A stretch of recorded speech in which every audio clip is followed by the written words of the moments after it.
कार्यक्रम का शुभारंभ। ओम भूर्भुवः स्वः तत्सवितुर्वरेण्यं भर्गो देवस्य धीमहि धियो यो नः प्रचोदयात्।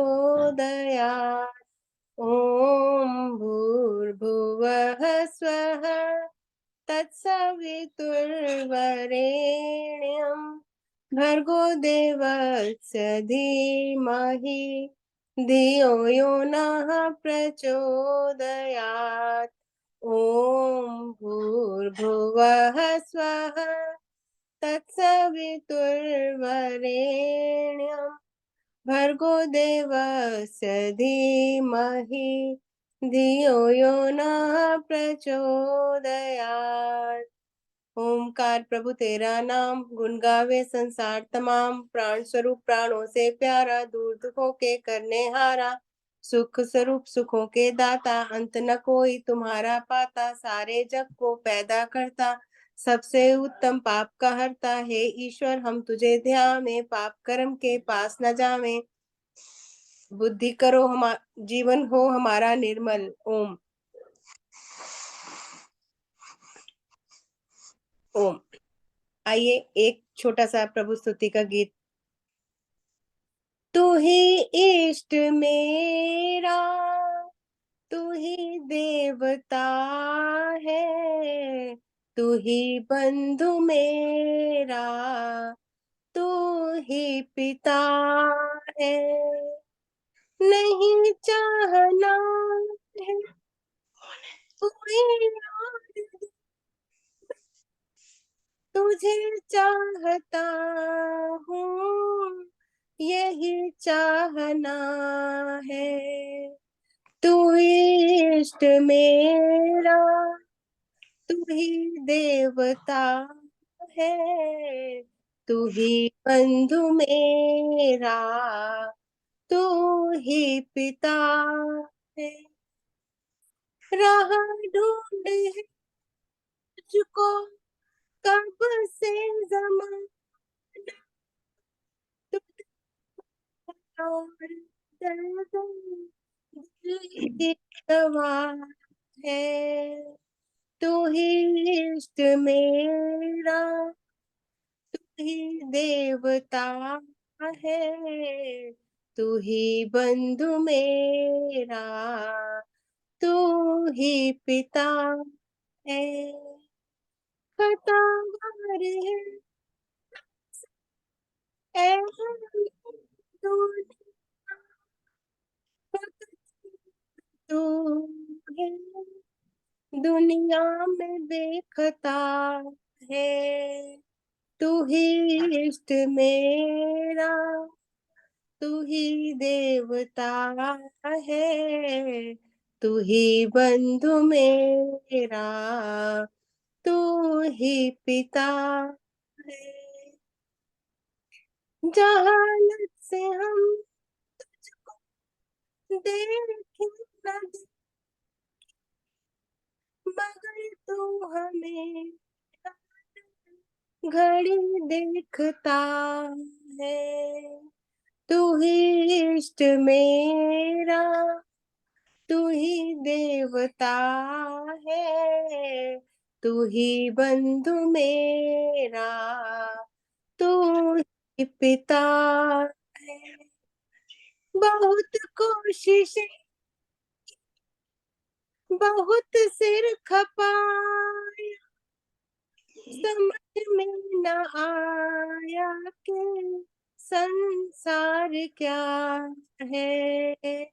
तू ही इष्ट मेरा, तू ही देवता है, तू ही बंधु मेरा, तू ही पिता है। अगर दर्द है दिल को टटोलो, इस दिल में ही दर्द की दवा है। तू ही इष्ट मेरा, तू ही देवता है, तू ही बंधु मेरा, तू ही पिता है। जवानी जवान कुछ काम समझते हो जिसको, जवानी हवा है। तू ही इष्ट मेरा, तू ही देवता है। तू ही बंधु मेरा, तू ही पिता है। पता पता पता सरासर गलत है कि तू लापता है। तू ही इष्ट मेरा, तू ही देवता है। तू ही बंधु मेरा, तू ही पिता है। मुसाफिर जरा इस मुसाफिर से पूछो, कहाँ से चला, कहाँ जा रहा है। तू ही इष्ट मेरा, तू ही देवता है। तू ही बंधु मेरा, तू ही पिता है। तू ही पिता है, तू ही पिता है। तू ही पिता है, तू ही पिता।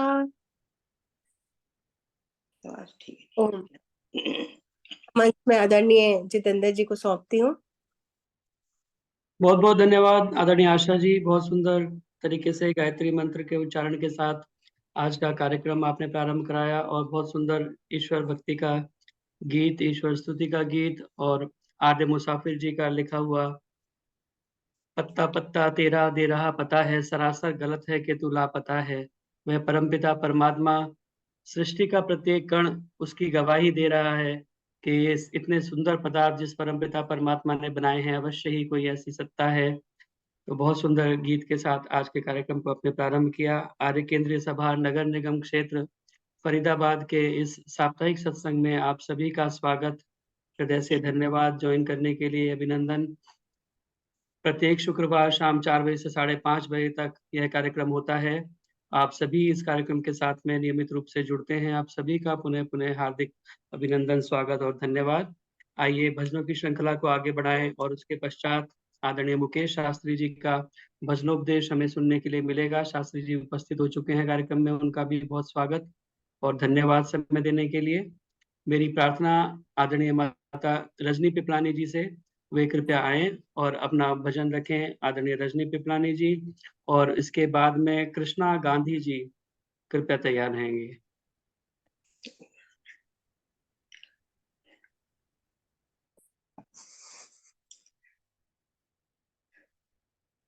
सभी को सादर नमस्ते। आवाज आ रही है? हाँ जी, आ रही है, ठीक से आ रही है। आज ना लैपटॉप नहीं है, मोबाइल पे कर रही हूँ।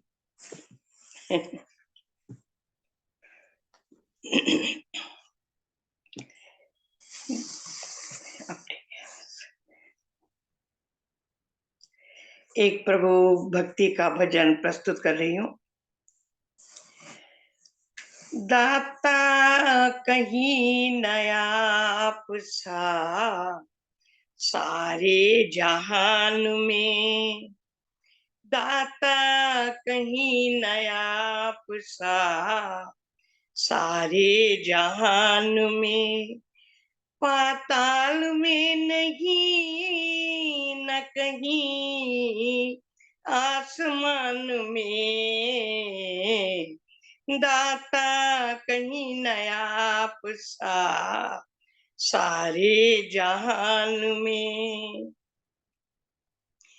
तेरा न रंग रूप कोई ना शरीर है, तेरा न रंग रूप कोई ना शरीर है, परिचय सदा मिला तो मिला बेनिशान में, दाता कहीं नायाब सा सारे जहान में।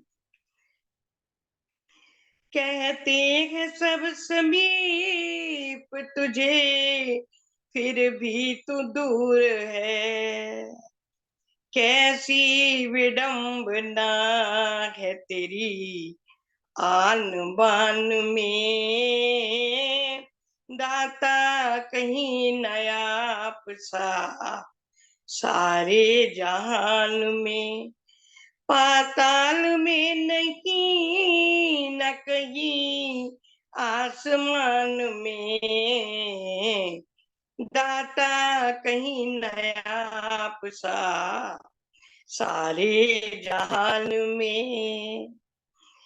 सारी उम्र तलाश किया, भटके हैं दर बदर, दर्शन अगर हुए तो हुए योग ध्यान में, दाता कहीं नायाब सा सारे जहान में। दुनिया में हो अमीर कोई या गरीब हो, दुनिया में हो अमीर कोई या गरीब हो, हर एक बैठता है तेरे इम्तिहान में, दाता कहीं नायाब सा सारे जहान में, पाताल में नहीं न कहीं आसमान में, दाता कहीं नायाब सा सारे जहान में। इस दिल में एक आप रहे, एक मैं रहूं, इस दिल में एक आप रहे, एक मैं रहूं, पर तीसरा ना आए कभी दरमियान में, दाता कहीं नायाब सा सारे जहान में।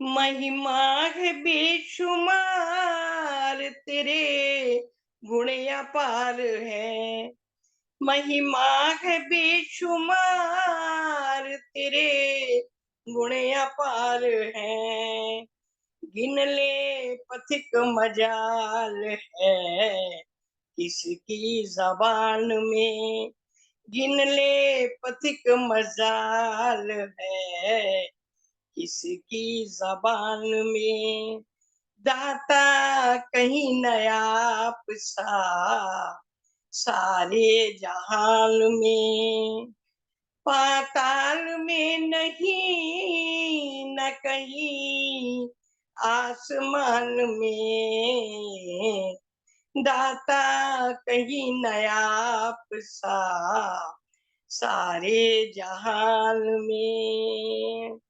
धन्यवाद जितेंद्र जी समय देने के लिए। बहुत बहुत धन्यवाद माता रजनी पिपलानी जी। बहुत सुंदर पथिक जी का गीत आपने बोला, दाता कोई ना आप सा सारे जहान में। और वास्तव में उस परमपिता परमात्मा के सदृश और कोई महान सत्ता इस पूरे विश्व में, पूरे ब्रह्मांड में नहीं है, क्योंकि वही परमपिता परमात्मा विशिष्ट गुणों से युक्त है। और महर्षि स्वामी दयानंद सरस्वती जी ने आर्य समाज के दूसरे नियम में लिखी भी हैं वो विशेषताएं। ईश्वर सच्चिदानंद स्वरूप, सर्वशक्तिमान, न्यायकारी, दयालु, अजन्मा, अनंत, निर्विकार, अनादि, अनुपम, सर्वाधार, सर्वेश्वर, सर्वव्यापक, सर्वंतर्यामी, अजर, अमर, अभय, नित्य, पवित्र और सृष्टि करता है। उसके जैसा कोई और होना वह संभव नहीं है। अणु रणीयान महतो महीयान, वो अणुओं से भी सूक्ष्म है और महान से भी महान है।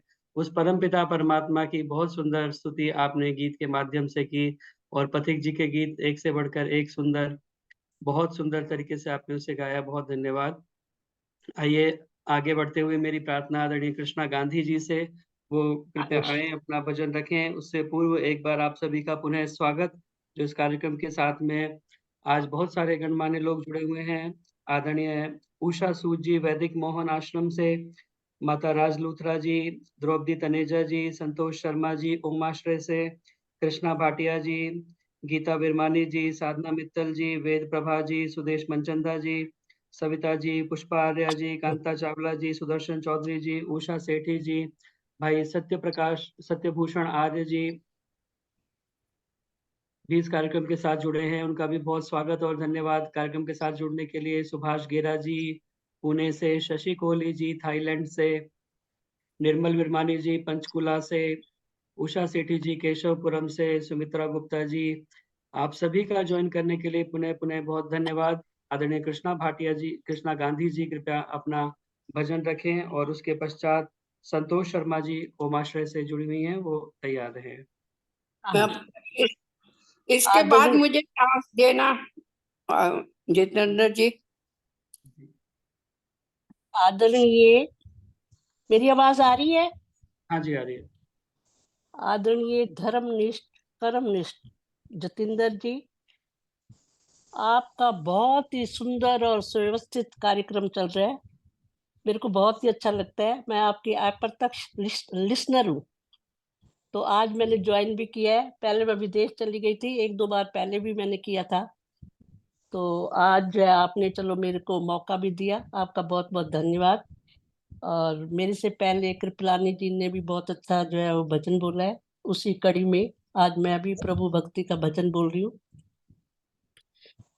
मेरी जिंदगी में क्या था तेरी बंदगी से पहले, मेरी जिंदगी में क्या था तेरी बंदगी से पहले, मैं बुझा हुआ दिया था तेरी बंदगी से पहले, मैं बुझा हुआ दिया था तेरी बंदगी से पहले, मेरी जिंदगी में क्या था तेरी बंदगी से पहले, मैं तो खाक था जरा था मेरी और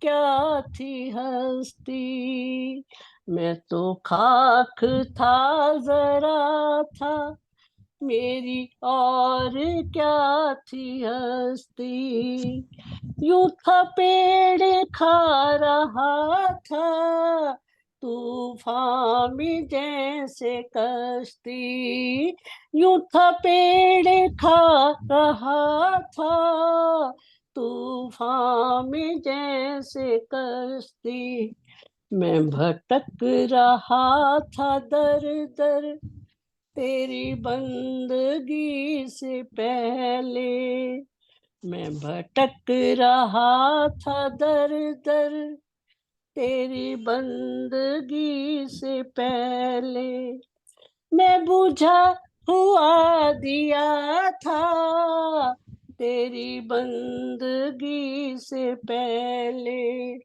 मेरी जिंदगी में क्या था तेरी बंदगी से पहले, यूं तो जहां में लाखों पर तुम सा कौन होगा, यूं तो जहां में लाखों पर तुम सा कौन होगा, तू है रहमतों का दरिया भला ऐसा कौन होगा, तू है रहमतों का दरिया भला ऐसा कौन होगा, मेरा कौन आसरा था तेरी बंदगी से पहले।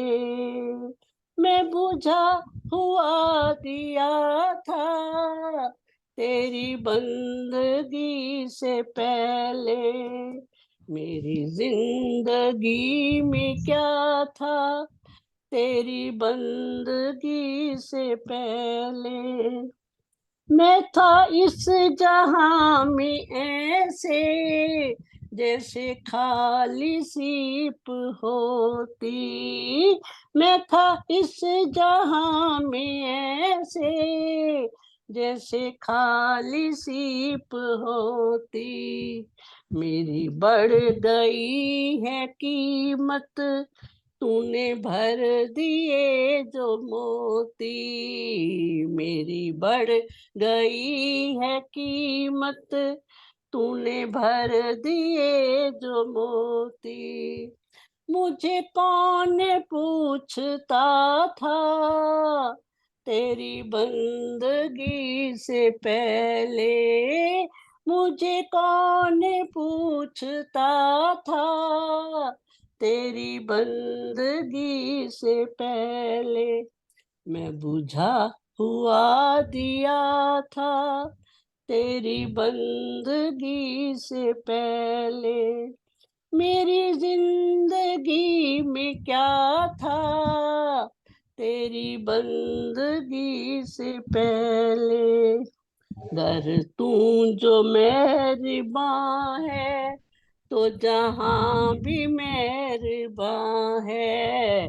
गर तू जो मेहरबान है तो जहां भी मेहरबान है। ये जमीन भी मेहरबान है, आसमां भी मेहरबान है। ये जमीन भी मेहरबान है, आसमां भी मेहरबान है। मैं खुदा से भी जुदा था तेरी बंदगी से पहले। मैं बुझा हुआ दिया था तेरी बंदगी से पहले।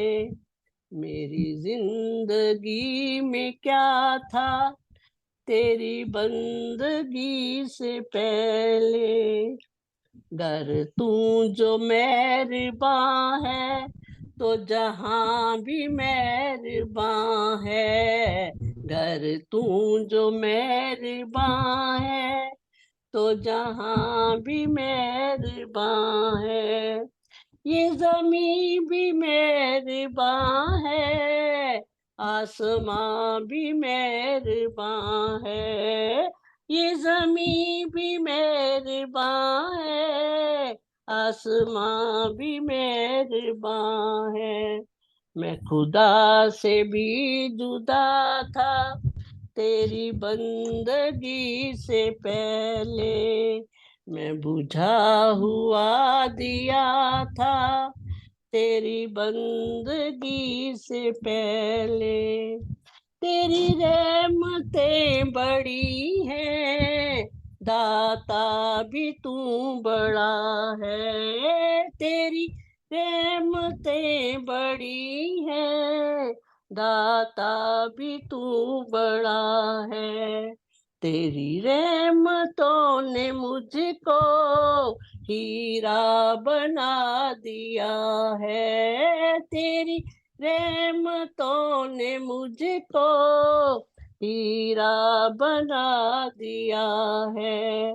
मुझे कौन पूछता था तेरी बंदगी से पहले। मुझे कौन पूछता था तेरी बंदगी से पहले। मैं बुझा हुआ दिया था तेरी बंदगी से पहले। मेरी जिंदगी में क्या था तेरी बंदगी से पहले मेरी जिंदगी में क्या था, तेरी बंदगी से पहले। समय देने के लिए बहुत बहुत धन्यवाद, अति धन्यवाद। आपने मेरी प्रार्थना को स्वीकार किया। बहुत बहुत बहुत धन्यवाद कृष्ण गांधी जी, बहुत सुंदर भाव से आपने बहुत सुंदर गीत बोला। क्या था, तेरी बंदगी से पहले मैं बुझा हुआ दिया था, तेरी बंदगी से पहले।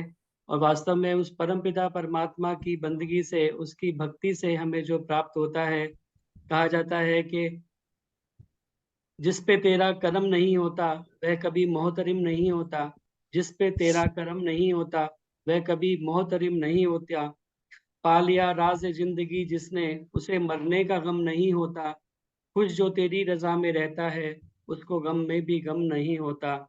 उस परमपिता परमात्मा का जब हमें आशीर्वाद मिल जाता है, सानिध्य मिल जाता है, कृपा मिल जाती है, दया मिल जाती है, तो हमारी जिंदगी वास्तव में बदल जाती है। मैं बुझा हुआ दिया था तेरी बंदगी से पहले, और एक बुझा हुआ दिया लाखों बुझे हुए दियों को नहीं जला, एक भी बुझे हुए दिए को नहीं जला सकता, लेकिन एक जला हुआ दिया लाखों बुझे हुए दियों को जला सकता है। तो आइए हम भी जले हुए दिए बने, उस परमपिता परमात्मा की बंदगी में अपने आप को लगाने का प्रयास करें। बहुत बहुत धन्यवाद सुंदर गीत सुनाने के लिए। मेरी प्रार्थना आदरणीय माता संतोष शर्मा जी हमारे मध्य उपस्थित हैं, और आप आजकल ओमाश्रय जयपुर के अंदर आपका निवास है, तो वहां से आपने ज्वाइन किया, बहुत धन्यवाद। एक अपना स्वरचित गीत आदरणीय संतोष शर्मा जी सुनाएंगी, और उसके बाद मेरी प्रार्थना रहेगी आदरणीय कौशल्या अरोड़ा जी से, कृपया तैयार रहेंगे। सभी भाई को साहब, मेरी 1 मिनट का टाइम देना। कमला, सभी को सादर नमस्ते। कुछ वेदों के बारे में कहना चाहूंगी।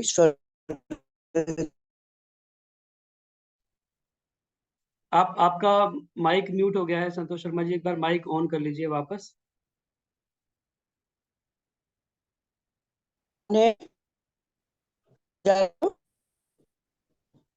आवाज आ रही है मेरी?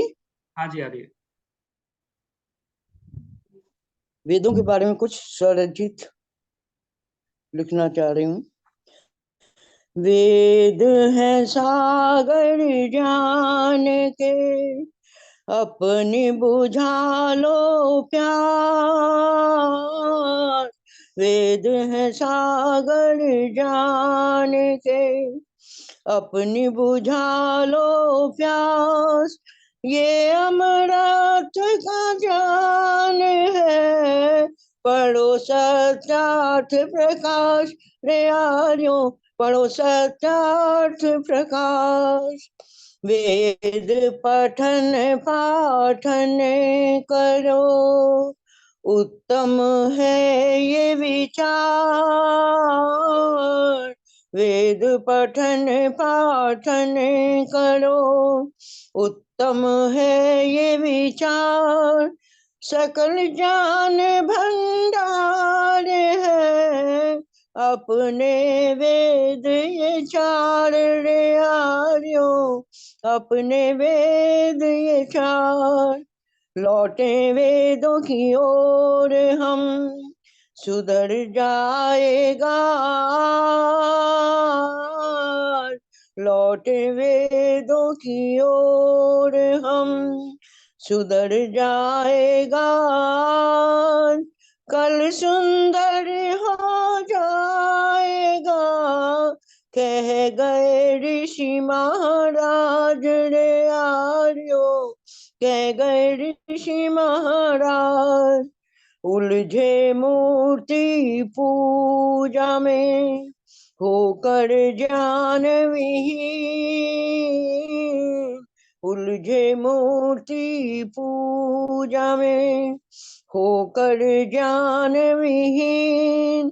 होके वेदों से दूर हम, बने दीन और हीन। रे आर्यों बने दीन और हीन। धन्यवाद है ऋषि तुम्हें, दिया वेदों का ज्ञान। धन्यवाद है ऋषि तुम्हें, दिया वेदों का ज्ञान। तुमने करा दी ओम से हम सब की पहचान। रे आर्यों हम सब की पहचान।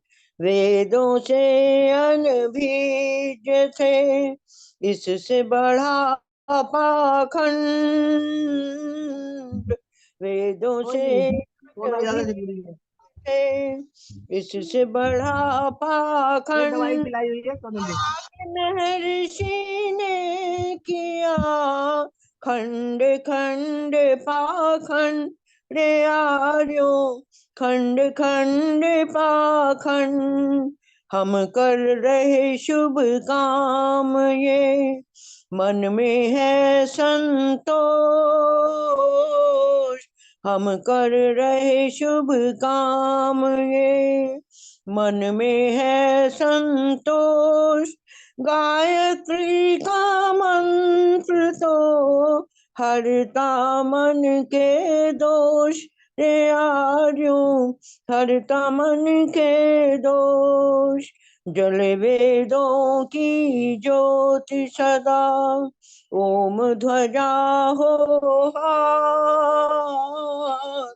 जल वेदों की ज्योति सदा, ओम ध्वजा हो हाथ। आर्य समाज भी अमर रहे, छोड़े कभी ना साथ। रे आर्यों छोड़े कभी ना साथ। वेद है सागर जान के, अपनी बुझा लो प्यास।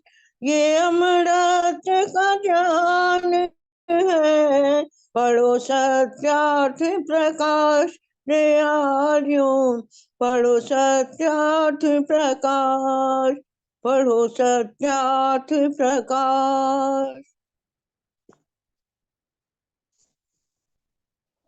बहुत बहुत धन्यवाद आदरणीय संतोष शर्मा जी। धन्यवाद साहिब जी, आपने एंड टाइम मुझे समय दिया। बहुत बहुत धन्यवाद आपका। बहुत बहुत धन्यवाद। बहुत सुंदर दोहे आपने बनाए हैं। बहुत धन्यवाद कार्यक्रम में जुड़ने के लिए और अपने स्वयं के रचित दोहे प्रस्तुत करने के लिए। और आइए मेरी प्रार्थना आदरणीय कौशल्य अरोड़ा जी से, वो कृपया अपना भजन रखें और उसके बाद में आदरणीय माता द्रौपदी तनेजा जी एक प्रसंग ऋषि का सुनाना चाहती हैं, वो तैयार नहीं। हाँ जी, बोलूं जी? हाँ जी। हाँ जी, सबको नमस्ते जी। बहुत बहुत धन्यवाद आपका समय देने के लिए। एक प्रभु भक्ति का भजन। मैं तुझको नजर आऊं, तू मुझको नजर आए।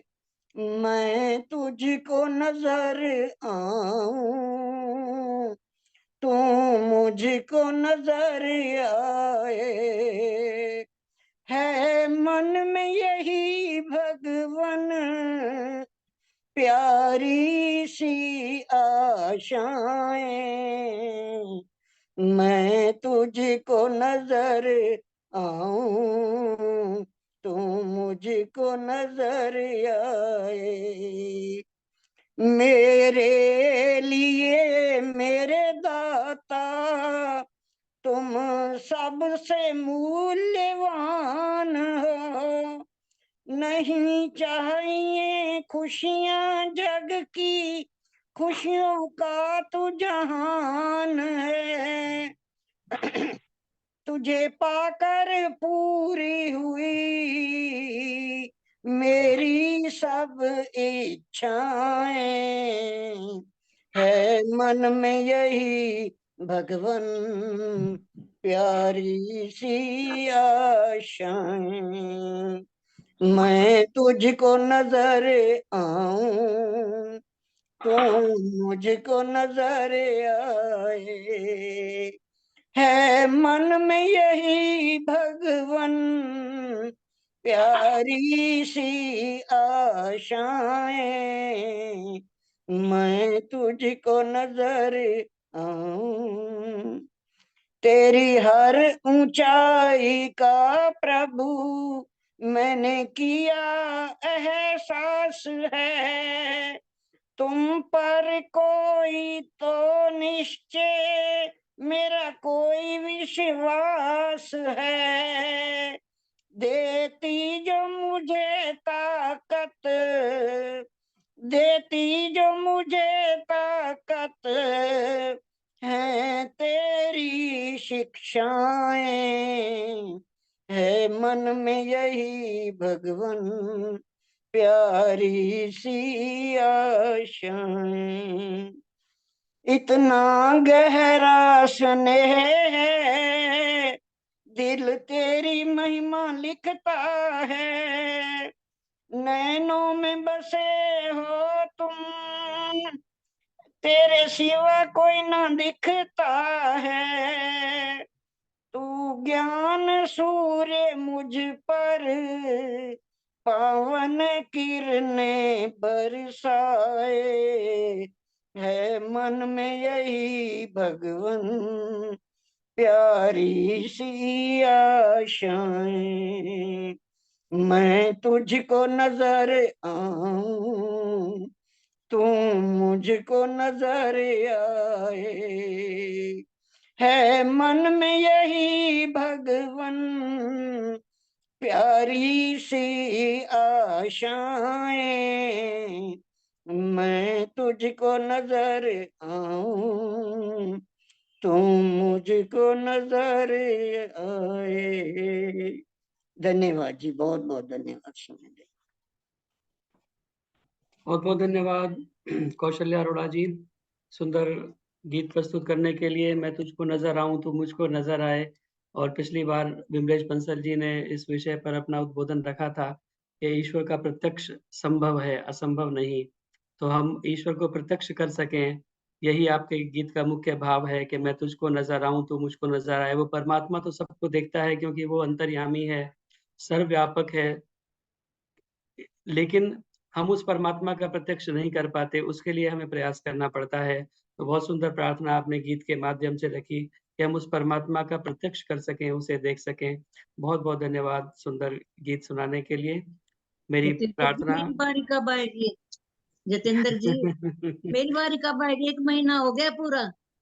अच्छा जी, नहीं चलो चलिए। अगले बारी मेरा नाम हाँ लेना बस। हाँ, आज तो नहीं आ पाएगी। नहीं आदरणीय, नाम भी नहीं लिया मेरा इस बार। हाँ वे जी, हाँ अभी जी, बैठे हुए हैं। ठीक है जी।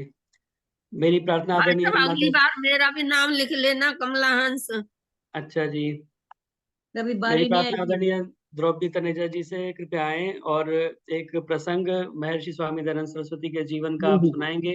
मेरी प्रार्थना यही है कि आप कृपया संक्षेप नहीं में नहीं, रखें और चिंता मत समय। करो, सिर्फ 5-7 मिनट ही लूंगी। मैं पढ़ के ही बोल रही हूँ, जुबानी हाँ नहीं जी, बोल रही। जुबानी बोलती हूँ तो फिर वो लंबा हो जाता है। मैं देख के बोल रही हूँ इसलिए निश्चित ही है 5-7 मिनट ही लगेंगे। लेकिन घटना ऐसी थी तो मेरी इच्छा हुई कि आप सबको पता लगनी चाहिए। कोई उनके जीवन से भी जुड़ी नहीं है, बल्कि एक ऐसी घटना थी। आइए, पहले सबसे पहले मैं एक प्रश्न कर रही हूँ कि भारत से कौन सा सन्यासी था जो सबसे पहले अमेरिका गया था? किसी का उत्तर?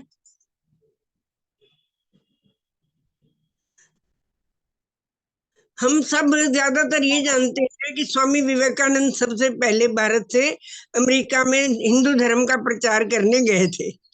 यही हम सब मानते हैं। शायद मैं भी यही मानती हूँ और बाकी सब भी यही मानते होंगे मेरी तरह। हो सकता है जितेंद्र जी जैसे कोई बहुत पहुंचे हुए व्यक्तियों को कुछ और पता हो, लेकिन आम किसी को भी पता नहीं है ये बात कि उससे पहले स्वामी दयानंद का संदेश वहां पहुंच चुका था।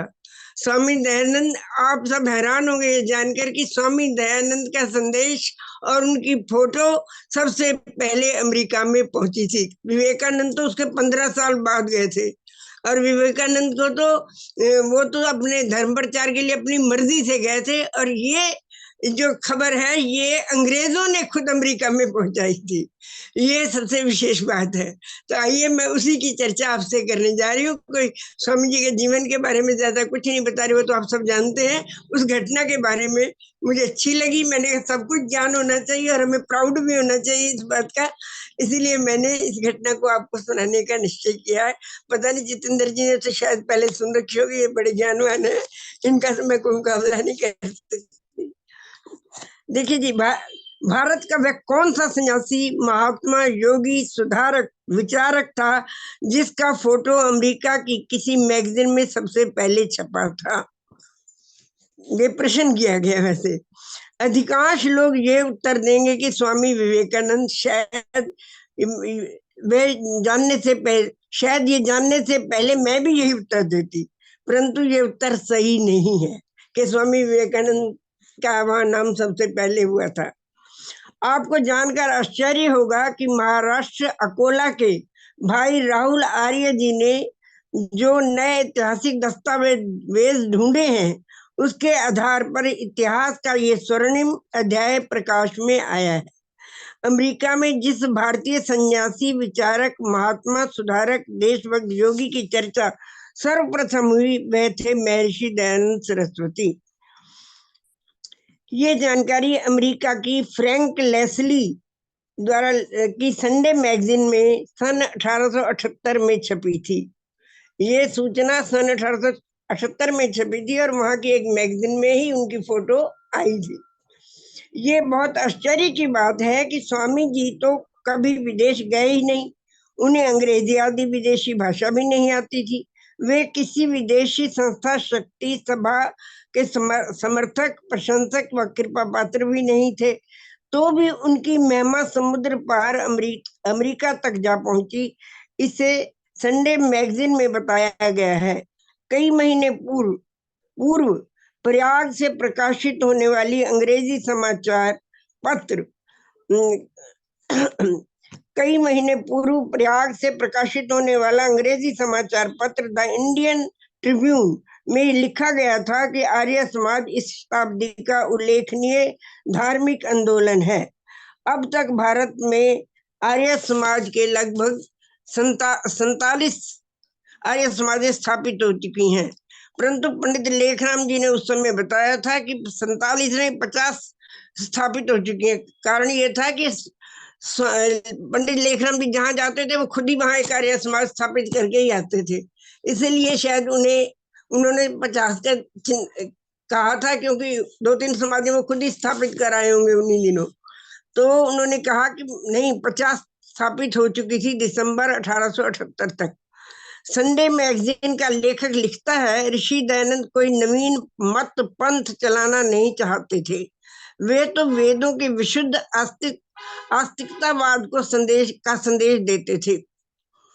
लेखक पंजाब में महर्षि दयानंद के प्रभाव का इन शब्दों में वर्णन करता है। ये लेखक कौन है? वही मैगजीन का मालिक, अमेरिकन लेस्ली। लेखक पंजाब में महर्षि दयानंद के प्रभाव का इन शब्दों में वर्णन करता है, जहां कहीं स्वामी दयानंद जाते थे, उनके भव्य शरीर, उनके पांडित्यपूर्ण प्रवचन, उनकी सिंह गर्जना, उनकी वाक पटुता तथा उनकी तीक्ष्ण तर्क शक्ति के सामने विरोधी मंद शांत हो जाते थे। महर्षि दयानंद जी की पंजाब यात्रा पर टिप्पणी करते हुए संडे मैगजीन का लेखक लिखता है, जनता अब जाग गई है, उठकर हुंकार लगा रही है कि अब इस अज्ञान अंधकार की अवस्था में नहीं पड़े रहेंगे। अब हम पुरुषार्थ करेंगे, अपने लिए आप सोचेंगे। हमें धूर्त छलिए पुरोहित वर्ग को बहुत देख लिया है, पतनकारी मूर्ति पूजा का फल भी बहुत चख लिया है। अब हम इनको और नहीं झेल सकते। अब युगों से चली आ रही कुरूपता को, इन कुरीतियों को, अंधविश्वासों को के धब्बे मिटाकर रख देंगे। अब हम अपने आर्य पूर्वजों के सदृश अपने मूल स्वरूप में अपनी पुरानी शान और चमक दमक दिखा देंगे। इस लेख की इन बातों से स्पष्ट है कि अंग्रेजी सरकार का गुप्तचर विभाग अंग्रेजी सरकार की एजेंसियों को अपने अपने ढंग से ऋषि दयानंद की गतिविधियों की पूरी जानकारी दे रहा था। देखो, इंग्लैंड के वहाँ अमेरिका के एक पत्रकार को इतनी सब कुछ पता नहीं है। इसका मतलब यह है कि भारत से अंग्रेजी सरकार जो यहाँ अंग्रेज थे वही इंग्लैंड में और दूसरे देशों में ये सूचनाएं भेज रहे थे कि वो आर्य समाज से और स्वामी दयानंद के विचारों से बड़े घबराए हुए थे। इस लेख की इन बातों से स्पष्ट है कि अंग्रेजी सरकार का गुप्तचर विभाग अंग्रेजी सरकार की एजेंसियों को अपने अपने ढंग से ऋषि दयानंद की गतिविधियों की पूरी जानकारी सरकार को दे रहे थे। अभी तो आर्य समाज को स्थापित हुए मात्र 3 वर्ष ही हुए थे और आर्य समाज की संख्या उस समय 20 लाख से ऊपर हो गई थी। ये देख लीजिए कि आज हम घटते जा रहे हैं, बढ़ नहीं रहे हैं। आज कितने ही लोग, मेरी तो कितनी लड़कियों से बात होती है, हमारे शादीशुदा हैं जो यहाँ हमारी सोसाइटी में भी रहती है। हमारी दादी तो आर्य समाजी थी, हमारे नाना तो आर्य समाजी थे, पर वो खुद मंदिर में बैठी मूर्ति पूजा कर रही होती है। मुझे बड़ी हैरानी होती है कि क्या हो गया हम लोगों को। नई जनरेशन पढ़ी लिखी होकर, अब यूं तो पढ़ाई लिखाई, अब सब लड़कियां पढ़ लिख गई हैं, पढ़ी लिखी होकर भी वो तो अंधविश्वास में पड़ रही, जबकि उनके माता पिता ऋषि के प्रभाव से आर्य समाजी थे। तो आज ये स्थिति है कि आर्य समाजियों की स्थिति कम होती जा रही है बढ़ने की बजाय। और उस समय जब स्वामी जी ने ये प्रचार किया था, उनकी वाणी में इतनी शक्ति थी कि 3 सालों के अंदर उन्होंने 20 लाख व्यक्तियों को आर्य समाजी बना दिया था। विदेशी ईसाई शासक आर्य समाज द्वारा हिंदू जाति की जागरण को देखकर चिंतित हो चुके थे। संडे मैगजीन का लेखक लिखता है, महर्षि दयानंद एक सशक्त ओजस्वी वक्ता हैं। वे एक असाधारण विद्वता के व्यक्ति हैं और उनकी धर्म परायणता, चरित्र की पावनता उच्च कोटि की है। उनके शिष्यों में बहुत से नामी पंडित व विद्वान हैं, कई बहुत संपन्न राजा महाराजा भी हैं। मतलब अंग्रेजों को ये सब पता लग चुका था कि राजा महाराजा भी उनके शिष्य बन चुके हैं। इसके ऊपर आर्य समाज इतिहास के भीष्म पितामह श्री राजेंद्र जिज्ञासु लिखते हैं कि ये विचित्र बात है कि अमेरिका के इस लेख में ये कैसे लिख दिया गया कि राजा महाराजा महर्षि दयानंद व आर्य समाज से जुड़ चुके हैं। तब तक छलेसर, मसूदा, रेवाड़ी के राजा अवश्य वैदिक धर्म व ऋषि भक्त बन चुके थे। इंदौर के तुकाराव जी ने भी, होलकर ने भी 1876 में इंदौर यात्रा में ऋषि का सम्मान किया था। इस लेख में भारतीय राजाओं के ऋषि दयानंद व आर्य समाज के साथ जुड़ने का उल्लेख है। तो अमेरिका इस लेखक को अवश्य अंग्रेजी सरकार के अमेरिका के उस पत्रकार को अवश्य अंग्रेजी सरकार के सूत्रों से ये सारी जानकारी मिली होगी। ये ध्यान देने की बात है कि अंग्रेजी सरकार आर्य समाज से कितनी भयभीत थी। संडे मैगजीन में लिखा है कि महर्षि दयानंद की झकझोर कर रख देने वाली वाणी, तेजस्वी प्रतापी व्यक्तित्व उनकी सफलताओं का मुख्य कारण था। एक और भ्रष्ट पुरोहित वर्ग अंधविश्वासों व मूर्ति पूजा की ओर लोगों को धकेल रहा था। हालांकि दयानंद को उनका घोर विरोध सहना पड़ा, जहर के प्याले पीने पड़े, पत्थर और ईंटें खानी पड़ी। मैगजीन का लेखक कहता है, मुझे ऐसा लगता है कि आर्य समाज तो अंग्रेजी सरकार के संरक्षण के बिना भी खूब फलेगा फूलेगा तथा स्वामी दयानंद विश्व के महानतम सुधारकों के में स्थान प्राप्त कर चुके हैं। हम इस ऐतिहासिक दस्तावेज की खोज तथा प्रकाश में लाने के लिए अकोला महाराष्ट्र के भाई राहुल आर्य जी का हार्दिक धन्यवाद देते हैं। परोपकारिणी सभा ने महर्षि दयानंद पर इतिहास बोल पड़ा, महर्षि दयानंद पर एक पुस्तक लिखी है, इतिहास बोल पड़ा में इस लेख को प्रकाशित कर दिया है। इस नवीनतम जानकारी के लिए समस्त आर्यों को गौरव की अनुभूति होगी। अमेरिका की मैगजीन में सबसे पहले जो भारतीय स्वामी की फोटो छपी थी वह विवरण मिला है, वह स्वामी दयानंद थे। विवेकानंद तो इसके 15 साल बाद अमेरिका गए थे और उन्होंने वहां जाकर हिंदू धर्म का प्रचार किया था। लेकिन जहां वो हिंदू धर्म का प्रचार कर रहे थे उस समय भारत में ईसाई धर्म का प्रचार भी बड़ी तेजी से हो रहा था। ये भी आपको बता दूं।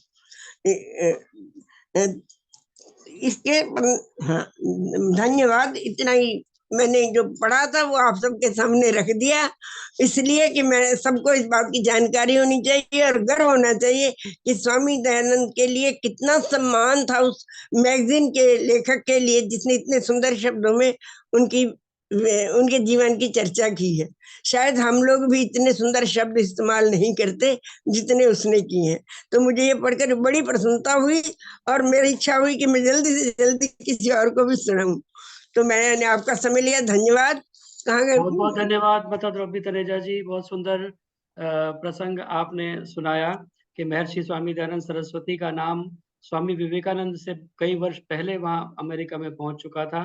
तो यह जानकारी आपने हमें इस लेख के माध्यम से दी, आपका बहुत बहुत धन्यवाद। आइए, अब समय बहुत तेजी से आगे बढ़ चुका है और वैसे तो भजन का समय अब कोई शेष बचा नहीं है, लेकिन मेरी प्रार्थना आदरणीय माता उषा सूद जी से कृपया आए, एक स्वरचित गीत वो अपना एक रखना चाहती हैं और उसके बाद में आदरणीय मुकेश शास्त्री जी का हम उद्बोधन सुनेंगे।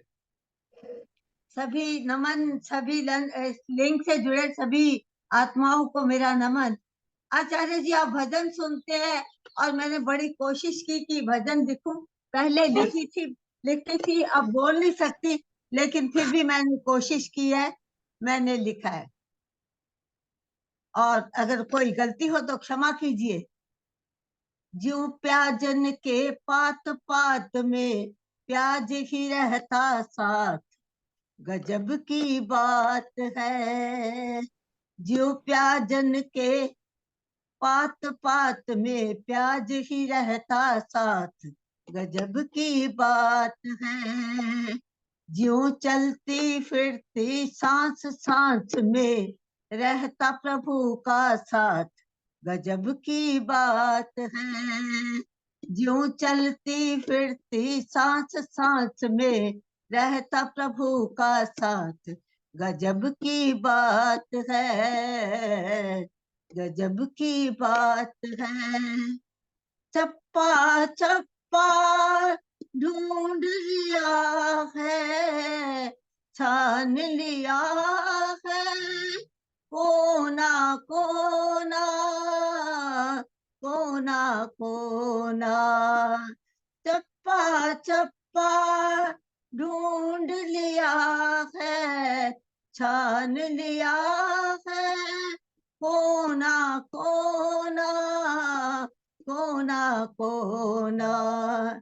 ये सब जग चलता है, चलता रहेगा, होके रहेगा जो कुछ होना, जो कुछ होना। चलती फिरती सांस सांस में रहता प्रभु का साथ, गजब की बात है। ज्यों प्याजन के पात पात में रहता प्याज ही हाथ, गजब की बात है।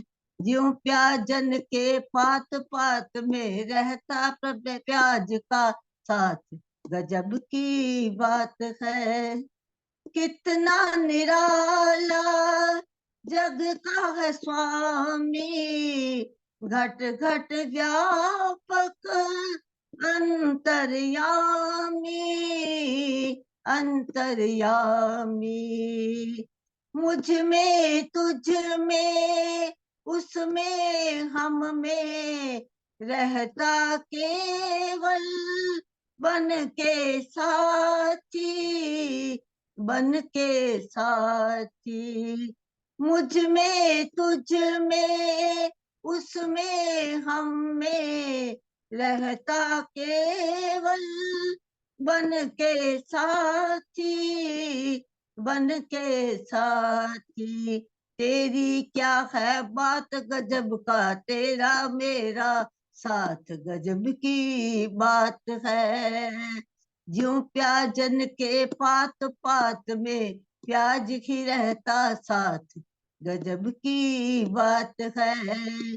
चलती फिरती सांस सांस में रहता प्रभु का साथ, गजब की बात है, गजब की बात है। जितना है जाना अब तक हमने, सच पूछो तो कुछ नहीं जाना। जितना है जाना अब तक हमने, सच पूछो तो कुछ नहीं जाना, कुछ नहीं जाना।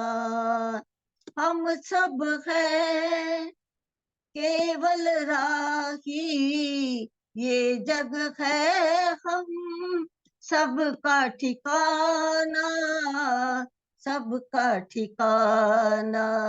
जीवन चलती रेल रेल में, जीवन चलती रेल रेल में हो जाता है मेल। जीवन चलती रेल रेल में हो जाता है मेल। गजब की बात है, गजब की बात है। ज्यों प्याजन के पात पात में प्याज ही रहता साथ, गजब की बात है। ज्यों प्याजन के पात पात में प्याज ही रहता साथ, गजब की बात है। कुछ नहीं आता हाथ, गजब की बात है। यूं चलती फिरती सांस सांस में रहता प्रभु का साथ, गजब की बात है, गजब की बात है। आपका धन्यवाद, आपने समय दिया। मैंने कोशिश की है, लेकिन बहुत दिनों बाद गीत लिखा। मैं गीत अब गा नहीं पाती तो लिखती भी नहीं। धन्यवाद। बहुत बहुत धन्यवाद उषा सूद जी, बहुत सुंदर रचना बन पड़ी है और बहुत अच्छे तरीके से आपने गाया भी है। तो ऐसी कोई बात नहीं है, आप पुनः उस विधा को आप जगाएंगी तो निश्चित रूप से आप अच्छे भजन भी लिख पाएंगी। कविताएं तो आप बहुत अच्छी पहले लिखती ही हैं। तो बहुत सुंदर गीत आपने बनाया और बहुत अच्छे प्रकार से उसे सुनाया। जो हमें जानना था वो हमने जाना नहीं, और बहुत कुछ हमने जाना। आपने गीत के माध्यम से कड़ी ये भी बताई, जाना मैंने जनक जननी भाई बहन को जाना है, आना जाना जाना और पीना खाना जाना है, अकड़ जाना मुकर जाना, लड़ना झगड़ना जाना है, शत्रु जाना मित्र जाना, अपना पराया जाना है, कुटुंब कबीला सभी धीरे धीरे जो छोड़ जाना है, सब कुछ जाना फिर भी कुछ भी ना जाना, यदि उसको ना जाना जिसके पास हमें जाना है। तो बहुत सुंदर गीत आपने सुनाया, बहुत बहुत धन्यवाद। आइए अब गीतों की श्रृंखला को आगे बढ़ाने का समय अब नहीं रहा, तो मेरी आप सभी से क्षमा प्रार्थी होते हुए, जिनका आज क्रम नहीं आ पाया, एक बार पुनः आप सभी का स्वागत और धन्यवाद इस कार्यक्रम में जुड़ने के लिए। नाम लूंगा तो समय और चला जाएगा। आप ये सामान्य निर्देश आप सभी को विदित हैं। कार्यक्रम फेसबुक पर लाइव चलता है, आप सभी जानते हैं। बाद में जाकर भी आप फेसबुक पर लाइक, कमेंट और शेयर करें। स्वेच्छानुसार दान देने के लिए मेरा मोबाइल नंबर है, इस पर फोन पे, पेटीएम, यूपीआई इत्यादि के माध्यम से आप अपना सात्विक दान भेज सकते हैं। आदरणीय माता संतोष नंदवानी जी यहाँ पर उपस्थित हैं, उनकी ओर से 2100 रुपये हमें प्राप्त हुए, उनका बहुत बहुत धन्यवाद। आर्य समाज 3 नंबर का वार्षिक उत्सव कल से प्रारंभ है, और जैसा मैंने पहले भी सूचना दी थी, 25, 26, 27 3 दिन यह कार्यक्रम चलेगा। तो ये मैं व्हाट्सएप के माध्यम से भी आपके पास पूरी सूचना भेज दूंगा, ताकि जो लोग यहाँ पर ज्वाइन कर सकते हैं वो 3 नंबर फरीदाबाद में आप सभी का स्वागत है। आइए अब मैं स्वागत कर रहा हूँ, हमारे मध्य में आदरणीय पंडित मुकेश शास्त्री जी उपस्थित हैं। आर्य जगत के बहुत ही सुविख्यात और युवा भजनोपदेशक। बहुत सुंदर आपका गाने की शैली और विधा है, और बहुत अच्छा आप बीच में उपदेश भी करते हैं। गुरुकुल गौतम नगर दिल्ली से, और आदरणीय आचार्य प्रणवानंद जी के आप प्रिय शिष्य हैं, हमारे मध्य में आज उपस्थित हैं। बहुत बहुत स्वागत और धन्यवाद कार्यक्रम के साथ में जुड़ने के लिए, समय देने के लिए। मेरी उनसे प्रार्थना, कृपया अपने भजनोपदेश के माध्यम से हम सभी का मार्गदर्शन करेंगे। आदरणीय पंडित मुकेश शास्त्री जी। ओम, मेरी आवाज आ रही है? हाँ जी, आ रही है, ठीक से। जी जी। ओम तद विष्णु परमं पदं सदा पश्यन्ति सूरया दिवेव चक्षुराततम् दिवीव चक्षुरा ततम्। ओम शांति शांति शांति। केंद्रीय सभा के माननीय यशस्वी मंत्री आर्य समाज के प्रत्येक कार्यों को ऋषि मिशन के प्रति समर्पित, बहुत अच्छे ढंग से ऋषि के कार्यों को अपने द्वारा संपन्न करने वाले, संगीत के क्षेत्र में बहुत अच्छा अनुभव जिनसे मुझे भी प्रेरणाएं हमेशा प्राप्त होती रहती हैं, सम्मानित पूज्य भ्राता श्री जितेंद्र जी सरल जी। मंच का प्रारंभ में जिन्होंने संचालन कार्य किया गायत्री मंत्र के द्वारा, सम्मानित पूज्य माता आशा आर्य जी। मेरे से पूर्व आप सभी लोगों ने बहुत सुंदर भजन उपदेश जिन सभी माताओं के मुखारबिंद से सुना, सम्मानित पूज्य मातृविंद, सम्मानित श्रोतृविंद, भाइयों एवं बहनों। अभी सम्मानित हमारे जितेंद्र जी कह रहे थे, सब कुछ जाने वाला है परंतु एक चीज रह जाता है व्यक्ति का। कहते हैं यस्य जीवति सा कीर्ति। जीते जी व्यक्ति यश की प्राप्ति कर लेता है और मृत्यु के उपरांत वो अपनी कीर्ति स्थापित कर जाता है समाज के अंदर। महर्षि दयानंद सरस्वती जी महाराज के विषय में सम्मानित पूज्य माता जी ने बहुत सुंदर अभिवक्तव्य रखा। स्वामी जी के जीवन के विषय में उन्होंने बहुत सुंदर चर्चाएं की, पर मैं निवेदन में करना चाहता हूं, कौन व्यक्ति इस दुनिया में जीवित रहता है, किसको हम लोग याद करते हैं। आना जाना यहाँ निरंतर, आना और जाना ये तो सृष्टि का क्रम है, लेकिन आकर के अपनी कीर्ति को और अपने यश को प्राप्त कर जाना, ये मनुष्य का, प्रत्येक मनुष्य का ये लक्ष्य होना चाहिए। तब मैं कहना चाहता हूं, कविवर बहुत सुंदर विद्यासागर जी ने ये गीत लिखा था और आप लोगों ने सुना भी होगा इस गीत को, कि इंसान की खुशबू रहती है, इंसान बदलते रहते हैं।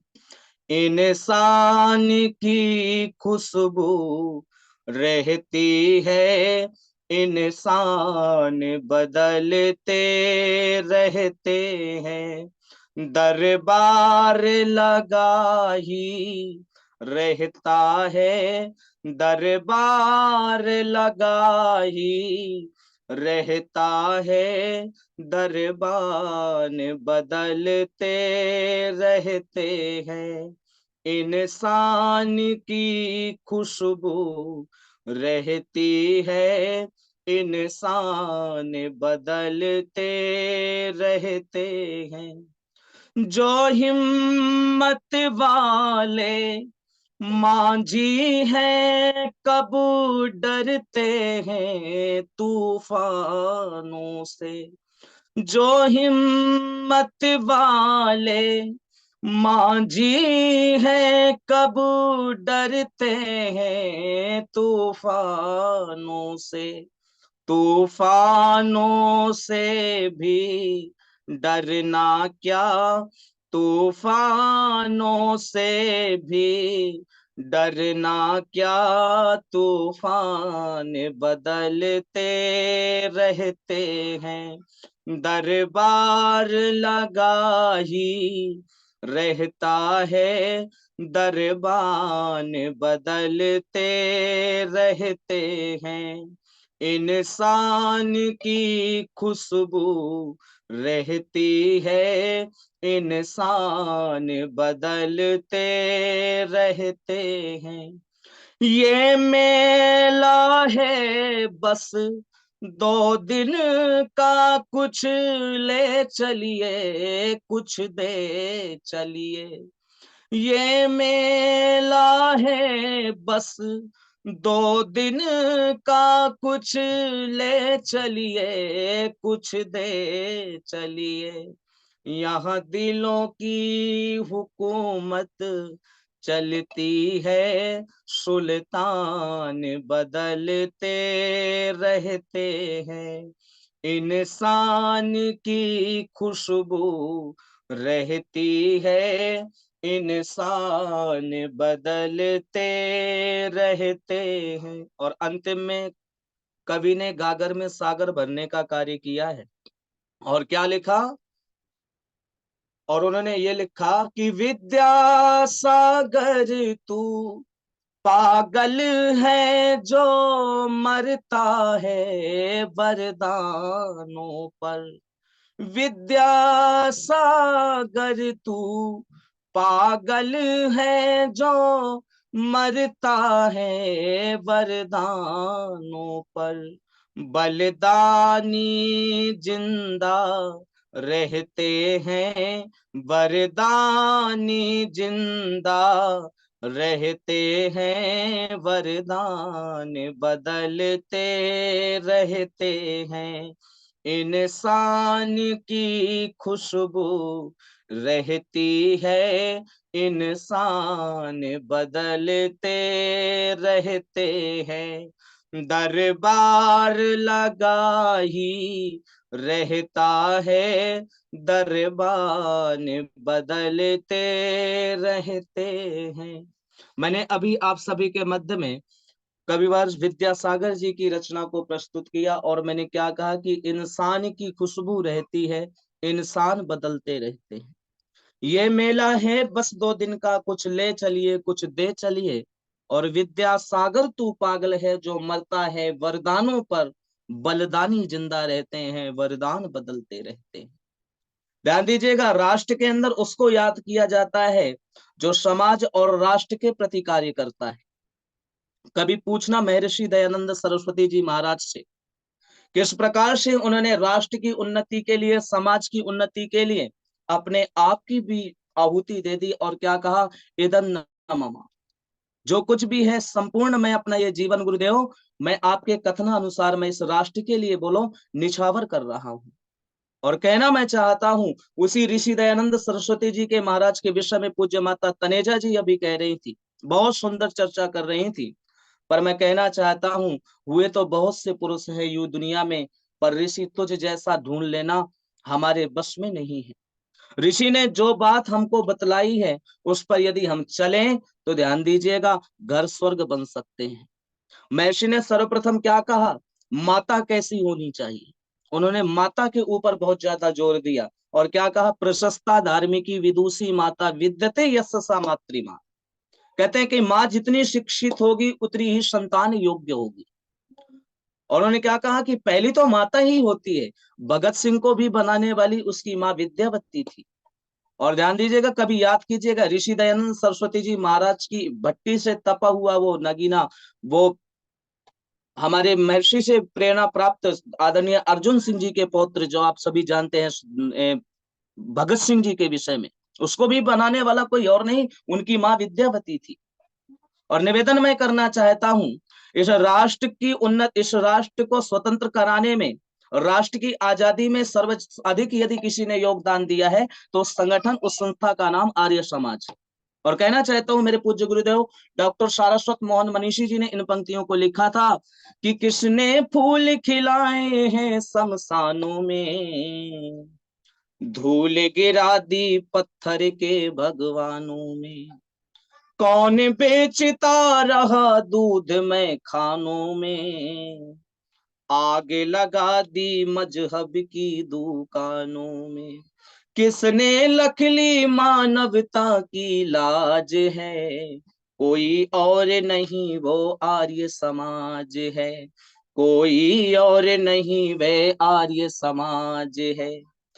कितनी रात किसने लावारिस लाशों को कफन दिया, किसने लावारिस लाशों को कफन दिया, किसने तिल तिल जल कर जग को हवन दिया, किसने तिल तिल जल कर जग को हवन दिया, किसने धुंध भी बजाई थी आजादी की, किसने लाकर चौके रखी सहनाई की, किसके माथे इस गौरव का ताज है, कोई और नहीं वो आर्य समाज है, कोई और नहीं वो आर्य समाज है, कोई और नहीं वो आर्य समाज है। आर्य समाज हर जगह जाकर के कभी पढ़िएगा आप हैदराबाद की वो घटना जहां पर निजाम ने घंटों और घड़ियाल बजाना मंदिर को अंदर प्रतिबंध लगा दिया था। उस समय भी आर्य समाज के लोगों ने जाकर के राख मिली रोटी खा करके अपने कदमों से पीछे नहीं हटे, वहीं पर अपने प्राणों की आहुति दे दी। मैं कहना चाहता हूं आप सभी के मध्य में, और आज आर्य समाज सोया हुआ है। ध्यान दीजिएगा, कवि ने लिखा था ना कि यदि आर्य समाज दौड़ता है तो हिंदू समाज चलता है, और आर्य समाज यदि चलने लग जाए तो हिंदू समाज बैठ जाता है, और यदि आर्य समाज बैठ जाए तो हिंदू समाज लेट जाता है, और यदि मान लो आर्य समाज ही लेट जाए तो हिंदू समाज खत्म हो जाता है। ये किसने कहा था? मोहन मालवीय जी ने इन बातों को कहा था। निवेदन मैं आप सभी के मध्य में करना चाहता हूं, इसलिए आज भी आर्य समाज का हमारा मुख्य उद्देश्य, ऋषि ने क्या कहा, वेद का पढ़ना पढ़ाना और सुनना सुनाना सब आर्यों का परम धर्म है। आज हम वेद के अनुसार कितने अपने इस जीवन को व्यतीत कर रहे हैं, जी रहे हैं। यदि आप 200वीं वर्ष जयंती ऋषि की मना रहे हैं तो सच्ची जयंती हमारी यही होगी कि ऋषि के जीवन से जो बात हमें अच्छी लगे उसका अनुसरण, उसका आचरण हमारे जीवन के अंदर होना चाहिए। भगत सिंह ने तो ऋषि दयानंद सरस्वती जी महाराज के दर्शन नहीं किए थे। अपितु ध्यान दीजिएगा, मैं आप सभी के मध्य में निवेदन करना चाहता हूं, आजादी की बस सोच लिया था कि मैं आजादी रूपी दुल्हन को प्राप्त करूंगा।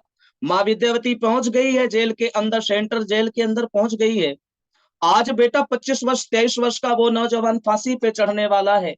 माँ विद्यावती पूछ लेती है, भगत हम सबको छोड़ करके जा रहा है? भगत क्या कहता है, माँ एक ना एक दिन तो सबको छोड़ करके जाना है संसार को, मैं भी जा रहा हूँ। लेकिन ध्यान दीजिएगा, प्रत्येक माताओं का स्वप्न होता है कि उसका बेटा नौजवान होगा, बड़ा होगा, उसका विवाह करूंगी, घर में बहू आएगी, पोते पोतियां होंगी, उनसे हम खेला करेंगे। माँ विद्यावती ने भी ये स्वप्न देखा था। कहती है माँ विद्यावती, बेटा तूने मेरे स्वप्न अधूरा छोड़ दिया।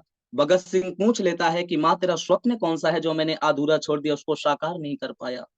माँ विद्यावती कहती है, प्रत्येक वृद्धा माँ की यही एक स्वप्न होता है कि वो जब बूढ़ी हो जाएगी उसे सहारा देने वाली उसकी लाठी होगी। अरे मैंने सोचा था तेरा विवाह करूंगी, बहू आएगी, पोते पोतियां होंगे, उनसे मैं खेला करूंगी, परंतु बेटा तू तो इस संसार को छोड़ करके जा रहा है। भगत सिंह क्या कहता है कि माँ किसने कहा, मैं तेरे स्वप्न को साकार करने के लिए जा रहा हूँ।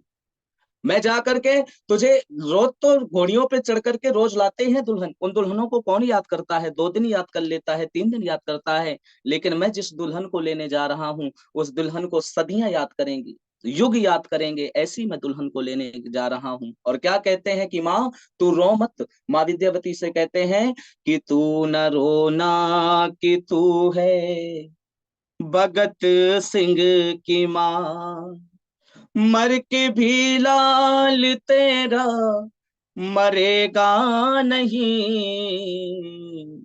घोड़ी चढ़ के तो लाते है दुल्हन सभी, हंस की फांसी पे कोई चढ़ेगा नहीं, तू न रोना कि तू है भगत सिंह की माँ। ओ माँ तू रो मत, फांसी पे चढ़, घोड़ी पे चढ़ करके तो रोज लाते हैं दुल्हन, लेकिन हंस करके फांसी पे चढ़ने का सौभाग्य मुझे प्राप्त हो रहा है। मैं आजादी रूपी दुल्हन को लेने जा रहा हूँ, और उस आजादी रूपी दुल्हन को प्राप्त करने के लिए माँ मुझे क्या करना पड़ेगा? तो क्या कहते हैं भगत सिंह अपनी माँ विद्यावती से, मौत बनेगी मेरी दुल्हन, है अभिशाप गुलामी का बंधन, रंग लाएगी कुर्बानी माँ, हिल जाएगा ब्रिटिश शासन, जन्म दोबारा पा करके जंजीर सितम की तोड़े, आएगी माँ घर तेरे दिन रह गए थोड़े, आजादी की दुल्हन मेरे, आजादी की दुल्हन मेरे, कफन की चुनरी ओढ़े, आएगी माँ गर तेरे दिन रह गए थोड़े, आएगी माँ गर तेरे दिन रह गए थोड़े। ओ माँ बस कुछ ही समय शेष है, उसके पश्चात मैं आजादी रूपी दुल्हन को लेने जा रहा हूँ, प्राप्त कर आऊंगा उस आजादी रूपी दुल्हन को। और क्या कहता है भगत सिंह कि सुनो मेरी माँ फिकर करो ना, सुनो मेरी माँ फिकर करो ना, इतना रखना याद, आजादी आएगी मेरे मरने के बाद, आजादी आएगी मेरे मरने के बाद। सुनो मेरी माँ फिकर करो ना, सुनो मेरी माँ फिकर करो ना, इतना रखना याद, आजादी आएगी मेरे मरने के बाद, आजादी आएगी मेरे मरने के बाद। और माँ मंगल माँ गाओ, माँ जैसे एक बेटे का विवाह होता है, सेहरा उसको पहनाया जाता है, मंगल गीत गाए जाते हैं, अरे मैं भी तो दुल्हन लेने के लिए जा रहा हूँ। माँ तू रोना धोना बंद कर और क्या कार्य कर, मंगल माँ गाओ, खुशियां मनाओ, दूल्हे की तरह मेरा सेहरा सजाओ, मंगल माँ गाओ, खुशियां मनाओ, दूल्हे की तरह मेरा सेहरा सजाओ, दुल्हन बनेगी मेरी आजादी, मौत बनेगी मेरी शहजादी, तब होगा राष्ट्र आजाद, आजादी आएगी मेरे मरने के बाद, आजादी आएगी मेरे मरने के बाद। भगत सिंह अपनी माँ से कहता है कि माँ आजादी रूपी दुल्हन तब मुझे प्राप्त होगी, उसके लिए मुझे मरना पड़ेगा। जब इस बात को भगत सिंह कहता है तो माँ के आंखों से आंसू आ जाते हैं, नयन सजल हो जाते हैं माँ विद्यावती के। भगत सिंह रोकता है, माँ जैसे कोई बेटा दुल्हन लेने के लिए जाया करता है तो वहां मातम नहीं, वहां खुशियां मनाई जाती हैं। अरे माँ मैं भी तो दुल्हन लेने के लिए जा रहा हूँ, तू भी जा घर पर और तू भी जा करके मंगल गीत गा, बस तेरी बेटी की यही इच्छा है। माँ विद्यावती से कहता है माँ तुम भी जा करके गीत गाओ, और विद्यावती उस प्रार्थना को स्वीकार कर लेती है भगत सिंह के, पहुंच जाती है घर पर, पड़ोस की माताओं को बुलाती है माँ विद्यावती। पड़ोस की माताएं सोचती हैं नौजवान बेटा फांसी पे चढ़ने जा रहा है, चढ़ रहा है, जाकर के थोड़ा सा विद्यावती का धैर्य बढ़ाएंगे, उसको बैठाएंगे, उसको समझाएंगे। लेकिन जैसे वो पड़ोस की माताएं पहुंचती हैं भगत सिंह के घर पर, माँ विद्यावती की ओर दृष्टि करती हैं, तो वहां पर सारी घटनाक्रम बदल जाता है। माँ विद्यावती रखी हुई है ढोलक और बैठी हुई है, तो एक माता कहती है विद्यावती तेरा दिमाग खराब हो गया, तेरा नौजवान बेटा फांसी पे चढ़ रहा है और तू है तुझे गाने की सूझी है। तो भगत सिंह की माँ विद्यावती कहती है खबरदार, मेरा बेटा भगत मर नहीं रहा, मेरा भगत सिंह तो दुल्हन लेने के लिए जा रहा है। और माँ विद्यावती क्या गाती है तब उस समय, वो उस समय गाती है कि देश में बर्बादी है, लानी माँ की आजादी है, आओ बहनों गीत गाओ, मेरे भगत की शादी है, देश में बर्बादी है, लानी माँ की आजादी है, आओ बहनों गीत गाओ, मेरे भगत की शादी है, जितने भी दुख थे दुनिया के सब में बेटा पार मेरा, सब में बेटा पार मेरा, मेरी बहनों ये मत कहना पुत्र हुआ गिरफ्तार मेरा, पुत्र हुआ गिरफ्तार मेरा, डोरी डंडा बंधा लई, राखी भी बंधवा लए, कुंदन भी बंधवा लए, अब मिटने की बुनियादी है, देश में बर्बादी है, लानी माँ की आजादी है, आओ री बहनों गीत गाओ, मेरे भगत की शादी है। और भगत सिंह की माँ विद्यावती कहती है कि मेरे बेटे की बारात में भी खास बाराती जाएंगे, आजकल बाराती जाते हैं, भोजन करते हैं और अपने घर को आ जाते हैं, लेकिन कहते हैं वो घर पे नहीं आएंगे, वो बाराती, वो खास बाराती होंगे। और आप सभी जानते होंगे वो 2 बाराती कौन थे। तो आप सभी जानते हो, माँ विद्यावती कहती है कि मेरे भगत की बारात पे बाराती भी 2 होंगे जो जीवन भर साथ निभाएंगे, उसका वापस नहीं आएंगे। राजगुरु सुखदेव भगत के साथ बाराती जाएंगे, साथ बाराती जाएंगे। नाते रिश्तेदार भगत को फांसी हार पहनाएंगे, फांसी हार पहनाएंगे। राजगुरु सुखदेव भगत के साथ बाराती जाएंगे, साथ बाराती जाएंगे। नाते रिश्तेदार भगत को फांसी हार पहनाएंगे, फांसी हार पहनाएंगे री। गाओ सखी गाने को देरी होती है जाने को, गाओ सखी गाने को देरी होती है जाने को। चलो बारात चढ़ाने को, जो बहन बुआ और भाभी है। देश में बर्बादी है, लानी माँ की आजादी है। आओ बहनों गीत गाओ, मेरे भगत की शादी है। माँ विद्यावती उस 23 वर्ष के नौजवान भगत सिंह अपने बेटे को राष्ट्र के प्रति कुर्बान कर देती है, राष्ट्र के प्रति निछावर कर देती है और कहती है मेरा भगत मर नहीं रहा, मेरा भगत तो शहरा पहन करके आजादी रूपी दुल्हन को लेने के लिए जा रहा है। निवेदन मैं करना चाहता हूँ, ये माँ इसी को कहते हैं माता निर्माता भवती। माँ निर्माण करने वाली होती है। भगत सिंह का भी निर्माण उसकी माँ विद्यावती ने किया था। और कहना मैं चाहता हूं कि जिस काल कोठरी के अंदर भगत सिंह को रखा गया था, ब्रिटिश काल के अंदर, उस काल कोठरी के अंदर किसी को भी जाने की अनुमति नहीं थी। मैं कह दूं कि धूप की एक कण भी, सूर्य की कण भी उस कोठरी के अंदर नहीं पहुंच सकती थी, इतनी ज्यादा शक्ति थी वहां पर। और निवेदन मैं करना चाहता हूं, एक सफाई कर्मचारी को नियुक्त किया गया था सफाई करने के लिए, क्योंकि उस समय इलेक्ट्रॉनिक आदि की कोई व्यवस्था हुआ नहीं करती थी ब्रिटिश काल के अंदर। सफाई कर्मचारी को नियुक्त किया जाता था। सफाई कर्मचारी साफ करने वाला, आज उसे पता चला है और भगत सिंह को भी पता चल गया है कि आज मैं इस संसार को छोड़ करके परमपिता परमेश्वर की व्यवस्था अनुसार अपने इस जीवन को ले जाने वाला हूं। सफाई कर्मचारी से कहता है भगत सिंह, बेबे, आप में से पंजाबी सभी जानते होंगे, बेबे शब्द का अर्थ होता है माँ। भगत सिंह कहता है बेबे, तुझे पता है कि आज तेरा ये नौजवान बेटा आज इस कोठरी को छोड़ करके हमेशा के लिए चला जाएगा। क्योंकि बेबे इसलिए कहता है कि एक मेरी माँ विद्यावती थी जिसने मुझे जन्म दिया था, लेकिन उसने भी मेरा मलमूत्र साफ किया था। एक तू भी मेरी माँ है, तूने भी मेरा मलमूत्र मेरी माँ की तरह मुझे पाला है। निवेदन मैं करना चाहता हूं, आज तेरा ये बेटा इस पिंजरे से, कैद पिंजरे से उड़ जाएगा, ये पंछी आज तेरे हाथों से दो निवाला भोजन करना चाहता है।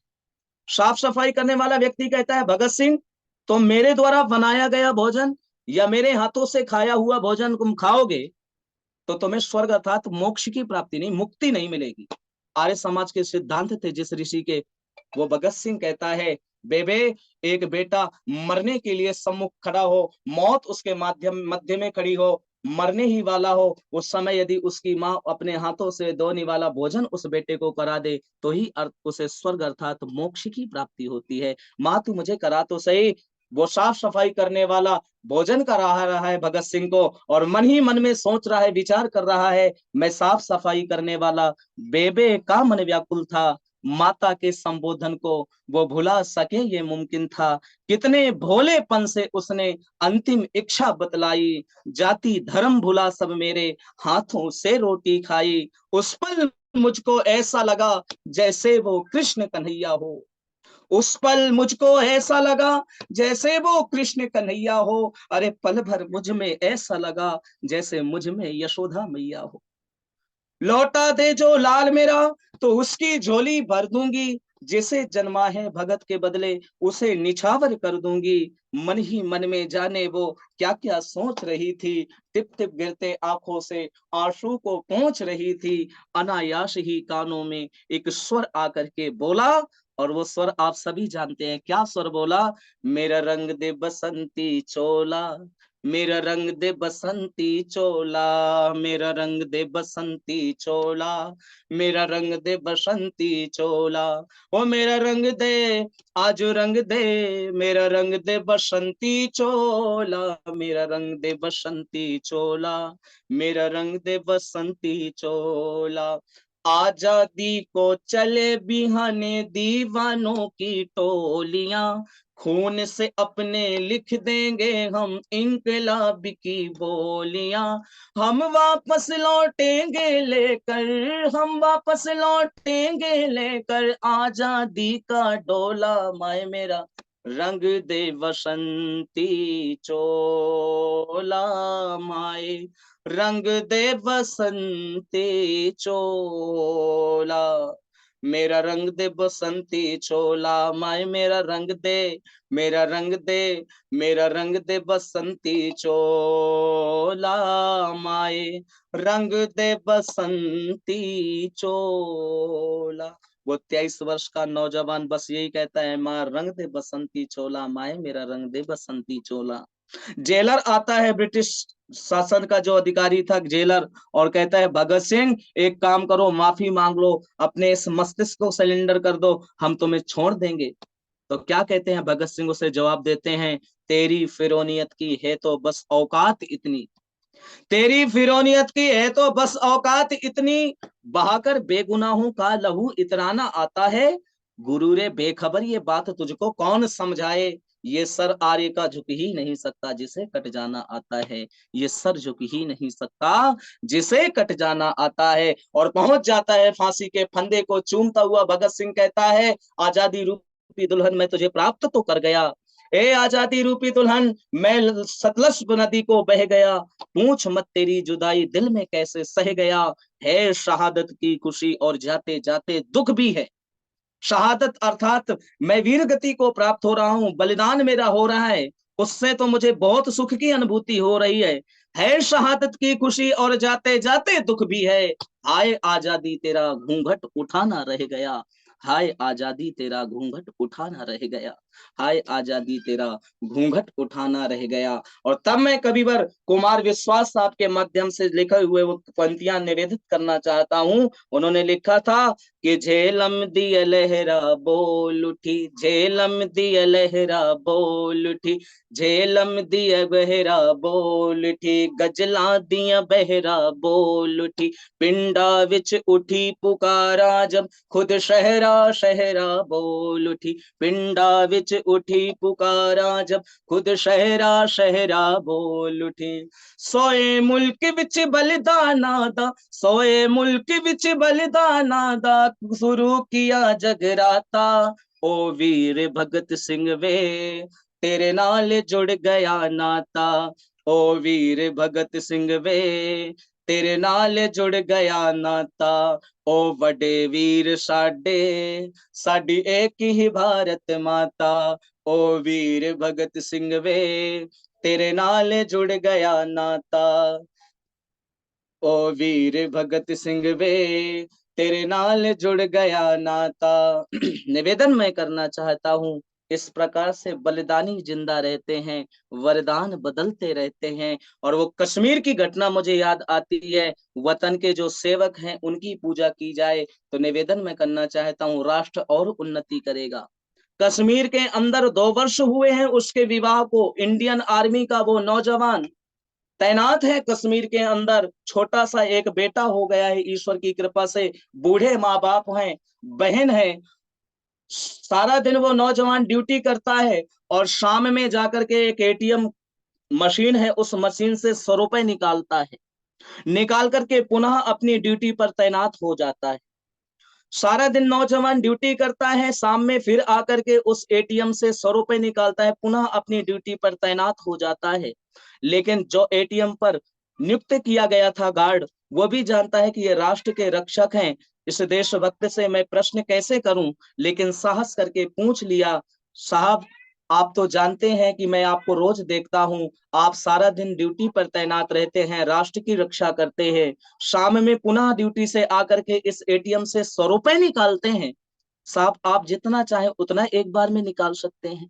तो आर्मी का नौजवान जवाब देता है, सुनो भैया गार्ड साहब, बात तो तुम्हारी ठीक है, पर इस कश्मीर के अंदर इंटरनेट की बड़ी समस्या है।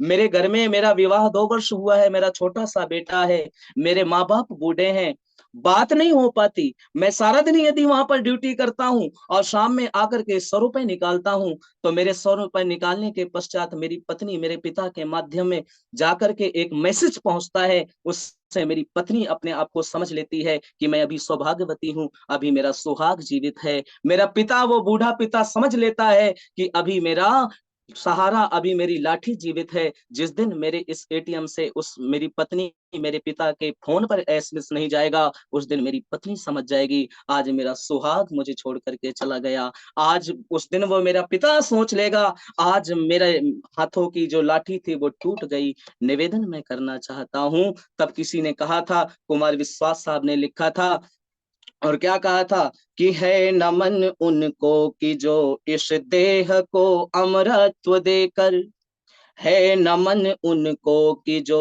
इस देह को अमरत्व देकर इस जगत में शौर्य की जीवित कहानी हो गए हैं। है नमन उनको कि जिनके सामने बौना हिमालय, है नमन उनको कि जिनके सामने बौना हिमालय, जो धरा पर गिर पड़े पर आसमानी हो गए हैं। है नमन उनको कि जो पिता जिसके रक्त ने उज्जवल किया कुल वंश माथा, पिता जिसके रक्त ने उज्जवल किया कुल वंश माथा, माँ वही जो दूध से इस देश की रज तोल आई, बहन जिसने सावनों में भर लिया पतझड़ स्वयं ही, हाथ ना उलझे कलाई से जो राखी खोल लाई, बेटियां जो लोरियों में भी प्रभाती सुन रही थी, बेटियां जो लोरियों में भी प्रभाती सुन रही थी, पिता तुम पर गर्व है चुपचाप जाके बोल आई, है नमन उस देहरी को जहां तुम खेले कन्हैया, है नमन उस देहरी को जहां तुम खेले कन्हैया, घर तुम्हारे परम तप की राजधानी हो गए हैं। है नमन उनको कि जिनके सामने बौना हिमालय, जो धरा पर गिर पड़े पर आसमानी हो गए हैं। है नमन उनको। और ध्यान देना, हमने लौटाए सिकंदर सर झुकाए मात खाए, हमसे भिड़ते हैं वो जिनका मन धरा से भर गया है। नरक में तुम पूछना अपने बुजुर्गों से कभी भी, उनके माथों पर हमारी ठोकरों का ही बया है। सिंह के गांतों से गिनती सीखने वालों के आगे, उत्तरों की खोज में फिर एक नचिकेता गया है। है नमन उनको कि जिनको काल पाकर हुआ पावन, है नमन उनको कि जिनको काल पाकर हुआ पावन, शिखर जिनके चरण छूकर स्वाभिमानी हो गए हैं। है नमन उनको कि जिनके सामने बौना हिमालय, जो धरा पर गिर पड़े पर आसमानी हो गए हैं। है नमन उनको। और ध्यान देना, लिख चुकी है विधि तुम्हारी वीरता के पुण्य लेखें, लिख चुकी है विधि तुम्हारी वीरता के पुण्य लेखें, विजय के उद्घोष गीता के कथन तुमको नमन है। बहन के विश्वास भाई के सखा कुल के सहारे, राष्ट्र के हित कर गए सब कुछ हवन तुमको नमन है। बेराखियों की प्रतीक्षा सिंदूर दानों की व्यथाएं, देश के हित प्रतिबद्ध यौवन के शबन तुमको नमन है। है नमन उनको कि जिनसे सामने बौना हिमालय, जो धरा पर गिर पड़े पर आसमानी हो गए हैं। है नमन उनको कि जो इस देह को अमरत्व देकर इस जगत में शौर्य की जीवित कहानी हो गए हैं। है नमन उनको कि जो इस देह को अमरत्व देकर इस जगत में शौर्य की जीवित कहानी हो गए हैं। है नमन उनको। तो ध्यान देना, बलिदानी जिंदा रहते हैं, वरदान बदलते रहते हैं। यदि बलिदानियों को तैयार करने वाले थे कोई, वीरों को जन्म देने वाले कोई थे, उनके यदि कोई संवर्धक मार्गदर्शक यदि कोई थे, तो उनका नाम महर्षि दयानंद सरस्वती जी महाराज था। भगत सिंह स्वयं कहते हैं इस बात को कि जिनसे मुझको मिली प्रेरणा उनकी दर्शन किए नहीं, है मेरा दुर्भाग्य दयानंद ज्यादा दिन तक जिए नहीं। है दुर्भाग्य मेरा कि दयानंद ज्यादा दिन तक जिए नहीं। सारे ऋषि से ओत प्रोत थे, और मैं निवेदन में करना चाहता हूं कि उस ऋषि ने फिर भी विष का पान किया, उस ऋषि ने गालियां खाई, पत्थर खाए, ईंटें खाए, लेकिन वो ऋषि फिर भी आगे बढ़ता गया। तब कविवर 4 पंक्तियों में मैं निवेदित करना चाहता हूं, और कविवर पथिक जी ने लिखा था कि कोई जहर पिलावे, कोई जहर पिलावे, कोई ईंट बरसावे राह में, पल भर न रोका योगी के पग पग बढ़ता गया, कि पग पग बढ़ता गया। कोई जहर पिलावे, कोई ईंट बरसावे राह में, पल भर न रुका योगी के पग पग बढ़ता गया, कि पग पग बढ़ता गया। ऋषि अलवेला सारे जग से अकेला वो विरोधियों से लड़ता गया, कि पग पग बढ़ता गया। धर में धुरंधर पंडित भी दल बल के संग आते रहे, शास्त्रार्थों से कुछ न बना, छल व प्रपंचे चचाते रहे। छुपते छुपाते कभी मारने को आते, छुपते छुपाते कभी मारने को आते, उन सब को रगड़ता गया है, कि पग पग बढ़ता गया, कि पग पग बढ़ता गया। कोई जहर पिलावे, कोई ईंट बरसावे राह में, पल भर न रुका योगी के पग पग धरता गया, कि पग पग भरता गया, कि पग पग बढ़ता गया, कि पग पग बढ़ता गया। बोलो ऋषि राज की जय। आप सभी का, क्योंकि समय की अपनी एक सीमा होती है, और मैं सम्मानीय सरल जी को समझ भी रहा हूँ, क्योंकि समय का पालन करना हमारा दायित्व है, हमारा कर्तव्य बनता है। आप लोगों ने बड़े सुंदर ढंग से मुझे सुना। मैं इस समय गांव से आप सभी के साथ जुड़ा हुआ हूँ। प्रत्येक 2 महीनों से मैं गांव में ही हूँ। थोड़ा सा माता जी के स्वास्थ्य के कारण मुझे यहाँ रुकना पड़ा है। माता जी अस्वस्थ है मेरी, जिसके कारण मुझे थोड़ा सा रुकना पड़ रहा है यहाँ पर। और यहाँ से मैं आप सभी के साथ जुड़ा हूँ। आप समझते हैं कि थोड़ा बिजली आदि की प्रॉब्लम होती है, तो उसके लिए भी मैं खेद है, मुझे क्षमा प्रार्थी हूँ। और आप लोगों ने अपने जो है, आप हमसे बड़े हैं, आप लोग हमसे भी ज्यादा जानकार हैं, क्योंकि हमेशा दूसरों से सीख मिलती है। और आप लोगों की आयु को जब मैं पहुंचूंगा, तब फिर हम किसी दूसरे को सिखाएंगे। यहाँ पर हमारी पूज्य माता जी बैठी हुई हैं, बहुत सुंदर रचना लिख करके उन्होंने गाई। हो सकता है मैं आप सभी से छोटा ही हूँ, हालांकि मैं आप लोगों से सीखना चाहता हूँ। आप लोगों से बहुत कुछ मुझे सीखने को मिलता है। सम्मानित हमारे भ्राता सरल जी से भी बहुत कुछ सीखने को मिलता है। और जब भी मैं इनसे निवेदन करता हूँ, तो मेरे उस छोटे भाई को निवेदन को ये स्वीकार अहर्निश कर लेते हैं। पूज्य माता चाहे रजनी जी हो, सम्मानित हमारी सुलोचना जी हो, आशा जी हो, सभी माताओं बंदी माताओं को मैं सादर नमस्ते, आर्यजनों को नमस्ते करता हूँ, और अपनी वाणी को विराम। आगामी फिर कभी आप सभी की सेवा में उपस्थित होऊंगा। इति ओम शम। बहुत बहुत धन्यवाद आदरणीय मुकेश शास्त्री जी। बहुत सुंदर चर्चा, बहुत मार्मिक प्रसंग आपने सुनाया और बताया कि इंसान की खुशबू रहती है, इंसान बदलते रहते हैं। हम यह नश्वर शरीर अपना छोड़ करके चले जाएंगे, लेकिन जो काम हम करके जाते हैं, जो बलिदानी होते हैं, उनको हमेशा याद किया जाता है।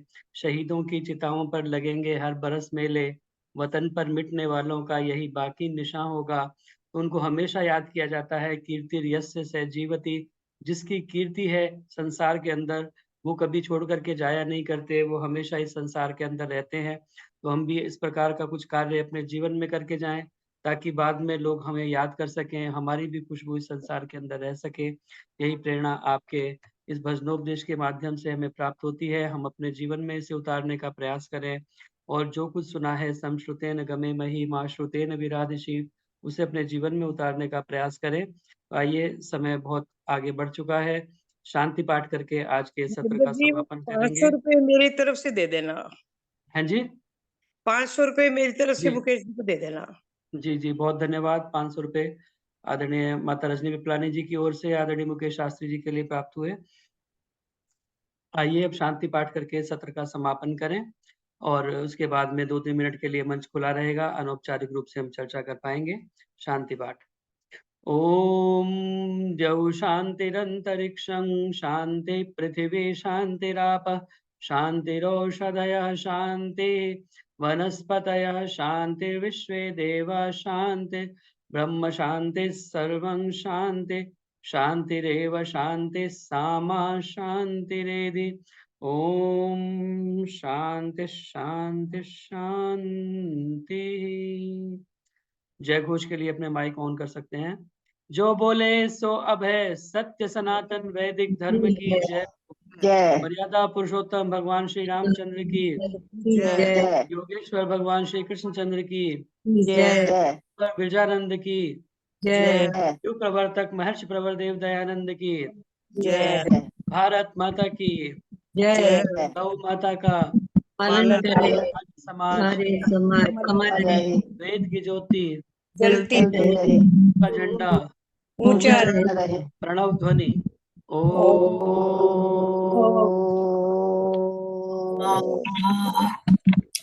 सभी को वैदिक अभिवादन, सभी को सादर नमस्ते, सभी का अपने अपने धन्यवाद। मुकेश शास्त्री की माता जी के लिए परमपिता सभी को परमात्मा से सादर प्रार्थना नमस्ते सभी कि को वो शीघ्र स्वास्थ्य लाभ प्राप्त करें। आप सभी का बहुत बहुत धन्यवाद। जितेंद्र जी, आपका भी बहुत